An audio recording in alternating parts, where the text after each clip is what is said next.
దేశంలో భారతీయ జనతా పార్టీ ఆశ ఏంటి? 350 స్థానాలు 370 స్థానాలు సాధించాలనుకుంటుంది.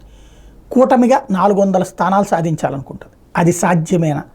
ఇప్పటికి 4 దశల ఎన్నికలు పూర్తయినాయి. ఇప్పటికే 250 వచ్చేసినాయి అనేవాళ్ళు ఉన్నారు, 270 దాకా అయిపోయింది అనేవాళ్ళు ఉన్నారు ఎన్డీఏ అభిమానులు.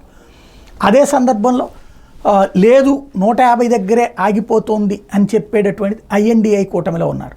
బట్ ఎవరి దగ్గరకు పోతాయి అది అన్నటువంటి సందేహం. అయితే భారతీయ జనతా పార్టీ మాత్రం పూర్తి కాన్ఫిడెన్స్తో ఉంది. టోటల్గా ఈ 4 దశల ఎన్నికల్లో చూసుకుంటే 250 దగ్గరకు వచ్చేసాం అన్నటువంటి నమ్మకంతో ఉంది.